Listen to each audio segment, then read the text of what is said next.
할렐루야. 오늘도 새벽 예배를 드리게 하시 하나님께 감사와 찬송과 영광을 올려드립니다. 우리 다 함께 사도신경으로 신앙 고백하신 후에 찬송가 542장을 부르신 후 호세아서 12장의 말씀을 읽으신 다음 오늘 말씀을 듣도록 하겠습니다. 호세아서 11장, 12장은 9편의 설교 중 7번째 설교입니다. 여기서 호세아 선지자는 죄를 책망하고 그 죄를 책망한 것 중에서 가장 중요한 죄를 우상 숭배의 죄로 봅니다. 모세가 시내산에서 받은 두 돌비 가운데 첫 번째 돌비를 어긴 죄를 심하게 책망하고 있지만 호세아서 12장에서는 두 번째 돌비를 어긴 죄를 더 크게 부각시키고 있습니다. 이스라엘과 유다, 북왕국과 남왕국 가릴 것 없이 둘 다 정직하지 않다고 책망합니다. 하나님의 백성이 서로 속이는 거짓말의 죄를 특별히 말하고 있습니다. 7절 말씀에 저는 상인이라 손에 거짓 저울을 가지고 속이기를 좋아하는도다. 이스라엘 백성은 원래 유목 민족인데 장사꾼이 되어버렸습니다. 그런데 장사꾼이 나쁘다는 말을 하는 것이 아닙니다. 손에 거짓 저울을 가지고 속이기 때문에 나쁘다는 겁니다. 예를 들어 소고기 한 근이 600g인데 500g을 600g이라고 속여 팔아서 돈을 번다는 겁니다. 거기다 압박하고 협박까지 합니다. 물건 사는 사람이 고기 한 근 샀는데 너무 가벼워서 항변하니까 장사하는 사람이 한 대 맞고 갈래? 그냥 갈래? 이렇게 협박하는 것입니다. 그러니까 물건 사는 사람들이 뻔히 속는 줄 알면서도 울며 겨자먹기 식으로 그냥 돌아갑니다. 이 교활한 상인 같은 이스라엘 백성의 죄는 호세아 12장 1절에 더 상세하게 기록되어 있습니다. 에브라임은 바람을 먹으며 동풍을 따라가서 날마다 거짓과 포악을 더하여 아수르와 계약을 맺고 기름을 애굽에 보내는도다. 7절에서는 속이고 압제한다고 말씀했고 1절에서는 거짓말과 폭력을 더한다고 말씀하고 있습니다. 동일한 죄를 이야기한 것입니다. 거짓말, 사기, 폭력과 같은 죄는 멸망의 위기를 초래하는 죄입니다. 호세아 선지자는 너희에게 죄가 많아 나라가 조만간 망할 것이라는 말씀을 하고 있습니다. 그런데 이스라엘 백성은 이렇게 망할 위기에 처했음에도 하나님께 잘못했다고 회개하지 않고 아수르랑 동맹을 맺고 애굽에게 올리브 기름을 조공으로 바치며 이방 국가들을 의지하고 있습니다. 호세아 선지자는 그런 것들을 가리켜 바람을 먹으려는 것과 같고 동풍과 달리기를 하려는 것과 같다고 말씀합니다. 사랑하는 여러분, 배가 고픈데 산에 올라가서 바람을 먹으면 배가 부릅니까? 아무리 달리기를 잘해도 바람하고 달리기를 해서 이길 사람은 없습니다. 모두 헛된 짓이라는 것입니다. 하나님께서 정직하지 않아서 벌을 내리시겠다고 하면 정직하지 않은 것을 회개하는 것이 올바른 방법이지 어찌하여 아수르를 의지하고 애굽을 의지하느냐는 겁니다.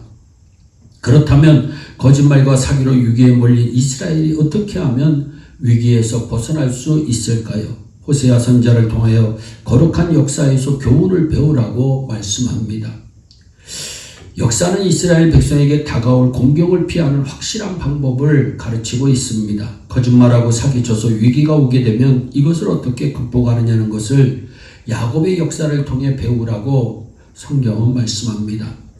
여러분, 조상 야곱은 모태에서부터 사기를 쳤던 분입니다. 형 에서가 먼저 나가려고 하니까 형의 발 뒤꿈치를 잡았다고 성경은 말씀합니다. 발 뒤꿈치를 잡는 사람이란 표현은 이중잣대를 가지고 사기쳐서 장사하는 사람 혹은 남의 것을 빼앗는 사람이라는 것을 의미합니다. 그러니까 야곱은 모태에서부터 천부적으로 사기꾼 기질을 가지고 태어나신 분입니다. 그리고 집안에서 온갖 사기 훈련을 다 합니다. 자기 형님을 상대로 사기도 쳐보고 아버지를 상대로 사기를 쳤지만 다 성공합니다. 야곱은 사기에 있어서 실패한 적이 없었던 사람입니다. 그런데 형 에서가 동생에게 사기당해 축복을 다 빼앗기니까 야곱을 죽이기로 결심합니다. 참을 수가 없었던 겁니다. 그러자 야곱의 어머니 리브가가 자신의 오빠이자 야곱의 외삼촌인 라반의 집으로 야곱을 보냅니다. 그런데 이 라반이 야곱보다 10배는 더 사기꾼입니다. 여러분, 거짓말 잘하는 사람은 자기보다 더 거짓말을 잘하는 사람을 만날 수뿐이 없습니다. 하나님은 공의로우신 하나님이시기 때문에 거짓말이 성공할 수가 없습니다. 야곱이 외삼촌 집으로 도망가다가 하루는 날이 저물어 그곳에서 돌베개를 베고 잡니다. 그런데 거기서 전능하신 하나님을 만납니다. 할렐루야. 야곱은 외삼촌 집에 가서 20년 동안 지나면서 자신의 노력보다 초자연적인 축복으로 부자가 되어 20년 만에 고향 땅으로 돌아갑니다. 그런데 형 에서가 400명을 이끌고 야곱에게 복수하기 위해 달려온다는 소식을 듣습니다. 그러자 야곱은 재물을 먼저 보냅니다. 뇌물을 받고 형의 마음이 풀리기를 바라는데 에서는 뇌물 정도의 지금 흔들릴 상태가 아닙니다. 그래서 또 자식과 아내를 먼저 보내고 자기 혼자 남습니다. 혼자 야복강가에 앉아있는데 여호와의 사자가 옵니다. 야곱은 기도하고 있다가 누군지도 모르고 씨름을 합니다. 이 여호와의 사자는 보통 사자가 아니고 그분이 하나님이셨다고 호세아 선지자는 말씀합니다. 3절 말씀입니다. 야곱은 태에서 그 영의 발뒤꿈치를 잡았고 또 작년에 하나님과 힘을 겨뤘다. 성장한 뒤에는 야복강가에서 하나님과 반드시 힘을 겨뤘음을 말씀합니다. 여러분, 가장 힘들 때 야곱은 기도로 하나님과 겨룬 겁니다. 여러분, 사람이 하나님과 싸워서 이길 수가 있습니까? 이런 일은 있을 수가 없습니다. 하나님과 싸워서 어떻게 인간이 이깁니까? 그런데 야곱은 이깁니다. 그 비결을 호세아서 12장 4절은 이렇게 말씀합니다. 천사와 힘을 겨루어 이겨 울며 그에게 간구하였으며 하나님은 베델에서 저를 만나셨고 거기서 우리에게 말씀하셨나니. 사랑하는 여러분, 사람이 하나님과 싸우니 이기는 비결을 울며 간구하는 것입니다. 딴 방법이 없습니다. 여러분, 울며 기도하면 사기치고 거짓말을 해서 죽이려고 하다가도 하나님께서 봐주신다는 겁니다. 사기꾼이 사기 안 쳤다고 우기면 하나님께서 그냥 안 놔두십니다. 그러나 하나님께 자신이 사기꾼이고 형과 아버지 모두에게 사기쳤다고 울면서 기도하니까 야곱의 환도비를 칩니다. 그래서 다리를 절게 됩니다. 창세기 33장을 보니까 에서가 아무리 죽이려고 해도 20년 만에 만난 동생이 절면서 오니까 어쩌다 이렇게 됐냐며 용서해 줍니다.